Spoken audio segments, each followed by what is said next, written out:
30 books done by me. Oh, hi, I'm Stella and welcome to 30 Books. Now I'm going to give a quick audio description for anyone who's watching who might be blind or have low vision. You've busted me reading Highway to Hell, The Life and Times of AC/DC legend Bon Scott, written by Clinton Walker. Great Australian book.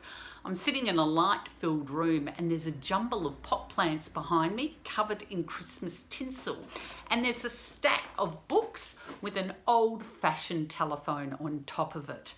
Behind me also is a lamp with a patented and floral lampshade sitting on a yellow stand. Now today I'm reviewing a rural romance, Wildflower Ridge by Maya, hope I got that name right, Linnell. It's about Penny McIntyre. She's in her mid-20s and she's an ambitious and successful marketing professional who's moments away from a promotion and has the man of her dreams. But then she falls ill and is sent back to the family sheep property to recuperate. She absolutely doesn't want to be there. Small town life is not for her. Her sisters still live in the local town and are getting on with their own lives, and her father runs the property with the help of Tim Patterson, who just happens to be Penny's former boyfriend and the man she dumped and then promptly ran away to the city. So there's some unfinished business between these two, not to mention sexual chemistry. Throw into the mix a rather hostile relationship that she has with one of her older sisters. So Penny is pretty desperate to get well and to get back to the city and get on with her life.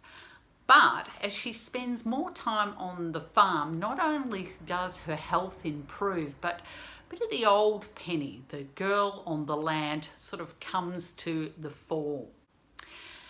And just when it looks like she is going to get back to the city, her father has an accident. And none of the Patterson girls are willing or seemingly able to take over the running of the property. So Tim campaigns to buy the farm, and Penny has to choose if she'll return to her old life in the city or ignite her once held farming dream. Wildflower Ridge is a great story.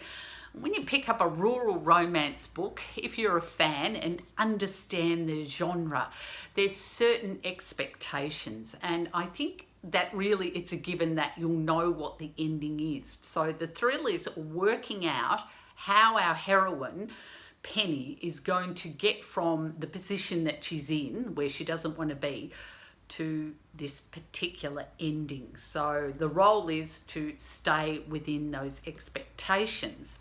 And she has to remain true to herself. And that's the other thing about these novels. With a predominantly female readership, they want a likeable and sympathetic character.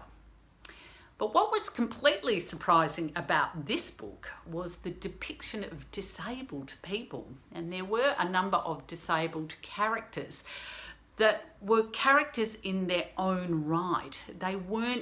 They didn't exist to make a main protagonist look good or to elicit any sympathy. They just were. Even their disabilities weren't really explained. Now, my guess is that the author is familiar with disabilities, so that was a nice plus.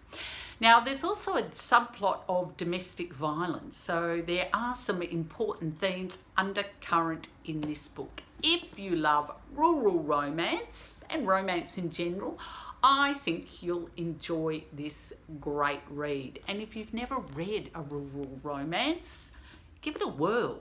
Wildflower Ridge by Maya Linnell is out by Allen and Unwin, and I bought my copy from Big W for $16. So this is my other story. I owe the writer an apology. The publisher, I got onto Allen and Unwin's website and they've set a recommended retail price for $29.99, and Big W has sold it for almost half that price. How? How have they sold it without a loss? With a loss, I should say. Now, there's a number of theories and I can't really go into them, but we could actually say that stores like Big W probably rely on getting people into the store, and once they're buying lots of other things.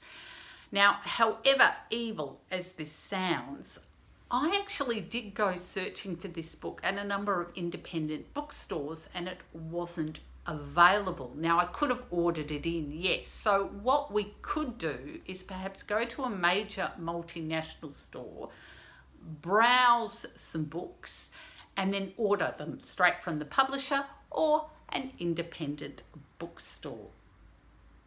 So I apologise to the author. I paid $16, and what does an author get for that? $1.60. And what can $1.60 buy you? Dishwashing liquid. So I can come to your house and do your dishes for you as a way of an apology. So if you love rural romance or have read this particular book, I'd love to hear your comments. Don't forget to subscribe, and I'll see you next time on 30 Books.